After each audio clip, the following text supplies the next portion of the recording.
And now, a tale well calculated to keep you in suspense. In a moment, Act One of You Died Last Night, starring Bob Reddick and Santos Ortega, and written especially for Suspense by Robert Arthur. This portion of Suspense is brought to you by the makers of Alpine cigarettes. What's it like to smoke an Alpine? Well, it's like many pleasant things you know. Nothing at all like the sort of smoking you may be used to. Alpine is a fresh, clear sort of smoke. If this sounds good to you, try Alpine filter cigarettes. There's something more to smoking with an Alpine cigarette.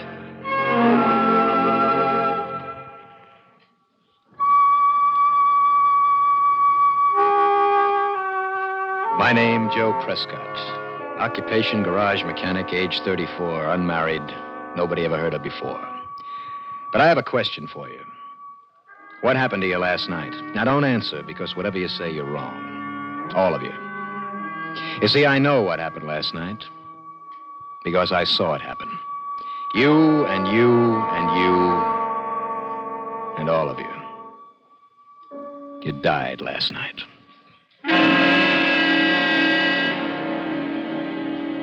All right, let's start over. And don't bother to say I'm off my rocker. I'm going to tell you what happened. And I'm going to do my best to make all of you believe it, because if you don't, all of you, I got a pretty good idea you're going to die again some night soon. So we go back 2 days, the day before yesterday, time exactly 4 p.m., place 30 miles northeast of Bakersfield, California. Characters, just me, Joe Prescott, and Nellie, my pack mule. I was prospecting like I do every year for a couple of weeks for the fun of it. Only this time I'd struck something that looked big. Because I didn't have anyone else to talk to, I talked to Nellie. Nellie, old girl, looks like you'll be able to retire. This is as big as I think it is. That's right, laugh. But this time I mean it. I'm going to blow a hole in this ridge and see what's down there. A nice big hole. About 12 sticks of dynamite. I tied Nellie to a tree, and then I drilled a hole. I put in 12 sticks of dynamite. I attached a 60-second fuse and lit it. And then I heard the noise. And out of no place, I saw it appear. A kind of blur above the rocks, like a spinning top. I knew I wasn't imagining it because Nellie heard it, too. All right, easy, girl. Easy. And there it was. Sitting on the rocks where I just planted the dynamite. A spaceship. An honest-to-gosh flying saucer half as big as a house. I acted automatically, not even thinking, put my foot on the fuse and crushed out the spark. And then I looked at this thing, goggle-eyed. An opening appeared near the ground, and something came out. It looked sort of like a fuzzy orange teddy bear, 5 feet tall. It had 2 eyes raised on long stalks, and those eyes looked at me. And I looked at them. And then this teddy bear spoke to me. Hello, Joe. What do you know? Sure, it sounds funny, but that's what this thing said to me. It's funny because there's a slang line that I use myself, and the teddy bear had just plucked it right out of my mind, along with all the other words that I knew. Please do not be frightened, Joe. I just want some information. I believed it. And I relaxed. The teddy bear nodded. That's better, Joe. How about coming inside the ship with me? I crawled inside, and he followed. The lens-like opening closed, and I was in, well, I suppose it was a control room. It had some dials, some screens like television screens, and a couple of overstuffed toadstools that turned out to be sort of chairs. While I was looking around, the teddy bear started taking off his orange skin. Easy, Joe. Don't panic. This is just a spacesuit I'm wearing. Naturally, it doesn't look like your spacesuits. I can't breathe your air. The nitrogen would poison me. You can breathe my air, though. The nitrogen is replaced by something inert. There. Do I look any better to you? Well, now, he certainly looked more human. Though I don't guess he was. Anyway, not exactly. Out of the orange spacesuit, he looked like a 5-foot-tall old man wearing some flowing green material. He was bald, had pointed ears. He had large green eyes that seemed friendly. Good. Now you're not afraid anymore. Incidentally, what you are thinking of is my ears are really, what's your word? Antennae. Like, yes, like your mouths. Antennae, huh? Yes. Ordinarily, I could use my antennae to hear your thoughts. But your human thought pattern seems so different from ours that we'd better use speech. Now that I've picked enough words out of your mind, and, why don't you call me Tony? Joe? Mm-hmm. Sure. But Tony what? Just Tony. Short for Thonian. That's what we call ourselves, Thonians. Just as you call yourselves humans. So you're from outer space? Yes. About 15 light years away. And it seems I got here just in time. I don't get you. What do you mean, just in time? To take the necessary steps, Joe. Necessary steps for what? A few hours ago, our Galactic Survey Bureau picked up radioactive waves coming from space. We located them in this solar system, and I was sent here immediately. Apparently, about 15 years ago, you humans exploded a quantity of radioactive material for the first time. Oh, yeah, I guess so. The first atom bomb. That means you humans have discovered the secret of atomic energy. It won't be long before you're building spaceships and traveling to the stars. I suppose you're right. You see, we Thonians are rather set in our ways. We like peace and quiet. Frankly, we've had a lot of trouble with younger races who discovered atomic energy and came journeying through the universe trying to conquer everything in sight. Yes, I can see how that might happen. They'd rather fight than be friends, huh? Much too often. So now we just prevent trouble before it starts. I'm here to find out what the human race is like. If it doesn't measure up, I may have to take drastic action.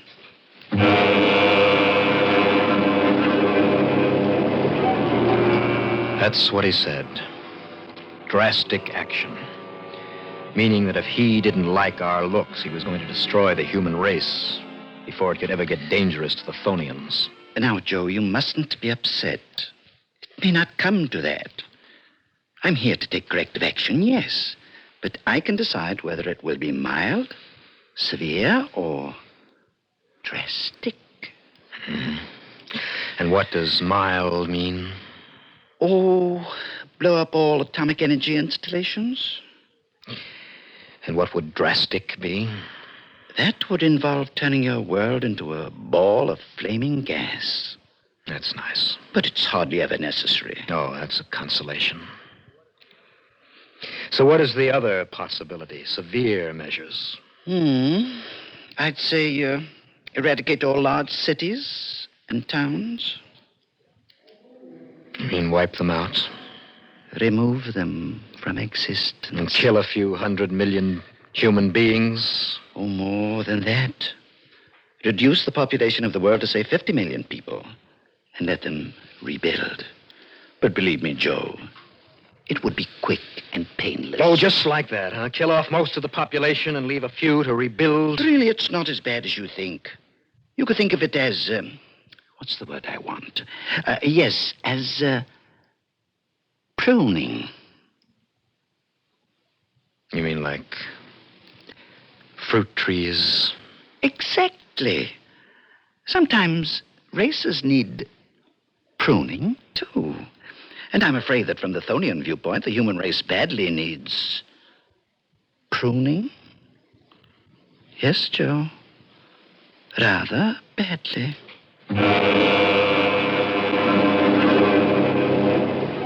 There you have it. Here was Tony, a representative of a super race from the stars, come to our Earth in a super spaceship to destroy us. And what could I do about it? Nothing. I grabbed for the revolver that I always carry when I'm prospecting, but Tony turned those big green eyes on me and I froze, paralyzed like a statue. You see, Joe? You're helpless. Please accept the inevitable. It'll be better that way. Okay, Tony. What choice do I have? Well, what now? When do the festivities start? Festivities? Oh, you are being humorous.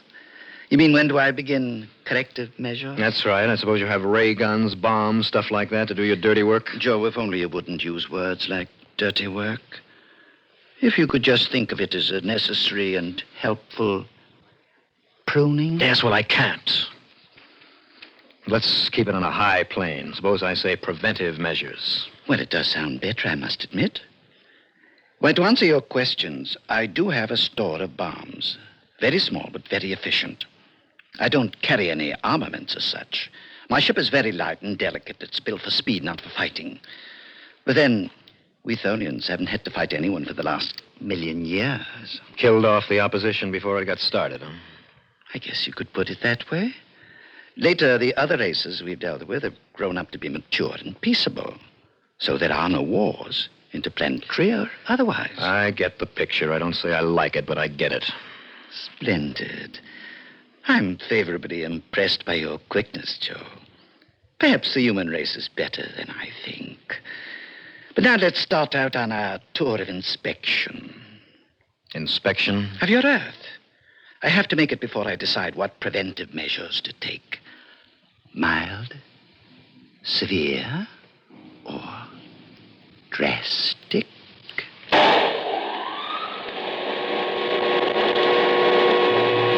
Tony pushed some buttons. The walls of the spaceship became transparent, as if we were sitting in midair, and then we began to move, drifting up and away. I saw Nellie, my pack mule, raise her head and hee-haw after us. And then we were zipping over the mountains until they were only a blur under us. I began to ask Tony questions about how the ship worked, looking for an angle, anything that might help. Tony, did you say that it was only a few hours ago that your race first knew an atomic bomb had been set off on Earth? 4 hours and, let me see, 48 minutes by your time, Joe. And you covered 15 light years in under 5 hours? How could you do that? I thought nobody could travel faster than the speed of light. They can't, Joe. But you see, this ship travels both in space and in time. Travels in time? When I have a long trip to make, I start the space drive and set the automatic pilot. Then I turn the time control forward to the estimated duration of the trip. And there I am, at my destination. Well, that way you can do a year's traveling in a second. More or less. Time travel is a little tricky, but very convenient for long-distance travel. Yes, plenty convenient. But can you travel backwards in time? Yes, the process is reversible. We could go back to that instant when you first saw the ship, if we wanted to. And would I be standing there looking at you the way I was? No, you'd be inside the ship, because you are now. So the past would be changed. Going backwards is a bit tricky, you see. We seldom do it. Now, Tony. Yes? Let me see. If I've got this straight, back on your planet, 15 years have passed since you left? That's correct. And 15 more will pass before I get back, Joe. You humans are intelligent. And rather likable, judging from you. I do hope I won't have to take drastic measures on your world.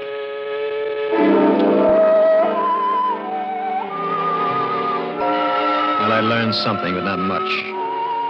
We sped along, and there were the lights of a city underneath us, Los Angeles. Tony slowed down to study it.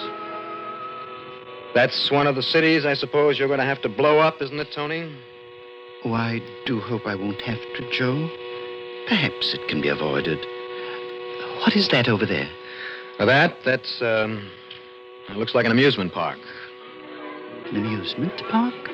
I'd like to study that. The ship came to a stop 100 feet in the air above a big amusement park right on the beach.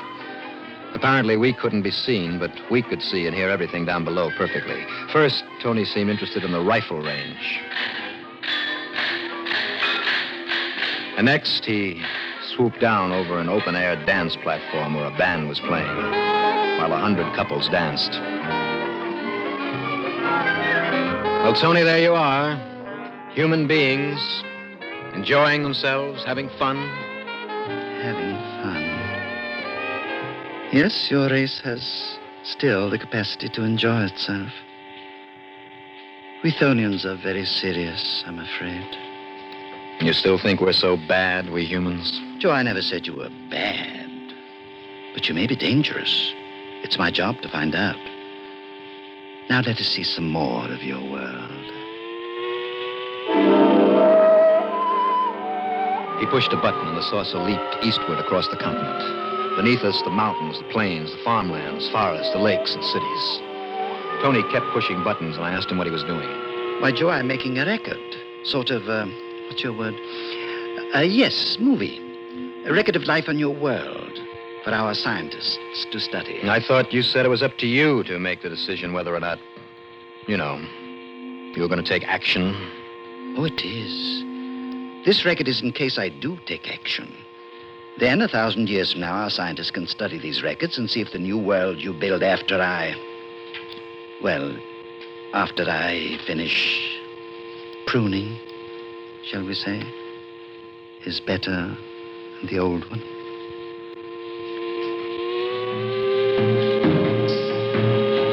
What could I say to that? I kept my mouth shut. Suddenly, we were over New York. Tony slowed down the ship, brought it close to the ground. For a minute, we hovered there directly over Times Square, unseen. Directly under us was the usual snarl of traffic, of people coming and going, the big electric signs flashing, the heart of the world's greatest city beating. For a couple of seconds, we just sat and listened.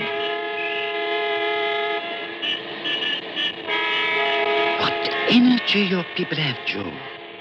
What vitality. To what heights your race can climb. If you let us. If you let yourselves. Well, we must be going on. He pushed another button. We swept onward. And I saw the world as no man has ever seen it before. All the beauty and wonder and misery and horror of it. In England, someplace, we stopped long enough to watch a parade led by a band of Highland pipers. And then on across the rest of Europe. Tony seemed to like to see human beings enjoying themselves.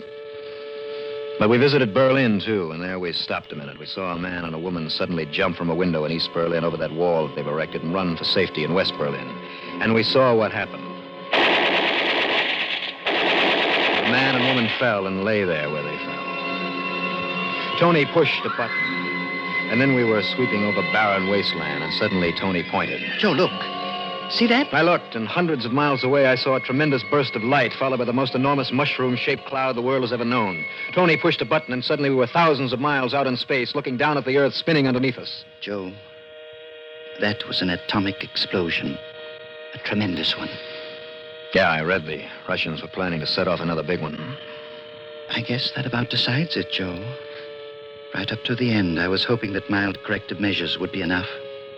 I like you humans. You're full of laughter and vitality, and you can be kind and generous. But you're also full of cruelty and hate. You're a puzzling race, Joe, and our scientists will study these records for a long time. Only we'll all be dead, huh? No, not quite all of you. I leave a few of you to rebuild, and hope they'll do a better job next time. He pushed a switch. And down below us, in 10,000 different spots, the Earth blew up. 10,000 cities and towns vanished. 10,000 times 10,000 people were gone as if they'd never existed. And that was when it happened. Last night. When you and you and you died. I had to tell you all this so you'd understand how you died. When it was over, Tony told me he'd put me back on Earth anywhere I wanted. And that's when the idea hit me. I asked him to put me down at the exact spot that he'd picked me up. He pushed a button, and we were back there hovering over that little California valley. And then I asked Tony to satisfy my curiosity, to show me how his time travel gadget worked. In fact, I asked him just for a second to take me back to the very instant at 4 o'clock the day before when I'd first seen his ship. He agreed. He turned a dial. And all of a sudden, time turned backwards. It was the day before, and none of it had happened. You were all alive.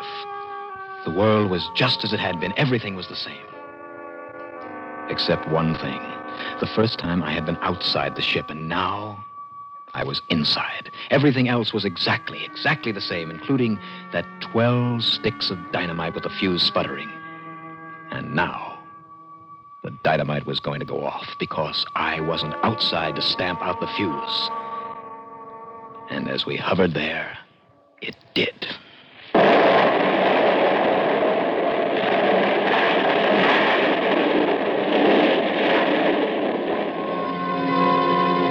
That explosion had ripped Tony's spaceship open, blew me out through a rip in the wall, and as I lay dazed on the ground, I saw the Thonian spaceship go spinning wildly around up into the sky and out into space, and I knew Tony must be dead, because his ship was a wreck. He'd have no air. So I'd fix things. The world was okay. You were all still alive. I'd tricked Tony. He hadn't known about the dynamite. All right. There you have it. The whole story. How you died last night and why you're still alive now. I had a broken ankle and a lot of bruises, but I rode Nellie back to town and told my story. And they laughed at me. I suppose you're laughing at me now, thinking I've made all this up just to entertain you. But you're wrong. You are wrong. Because out there in the stars is a race that doesn't think that we can be trusted. In 15 years, they'll wonder why Tony doesn't come back. They'll send someone else to find out. Just 15 years. Before then, we have got to prove they can trust us after all. We've got to act like human beings. We've got to live up to the best that's in us, not the worst. And we've only got 15 years. I only hope we can do it in time.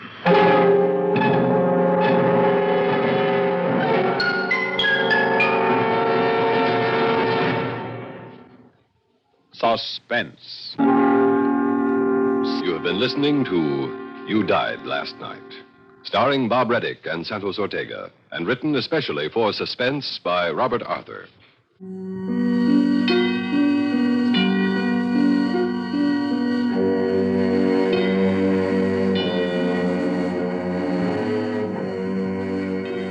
Suspense is produced and directed by Bruno Zerato, Jr.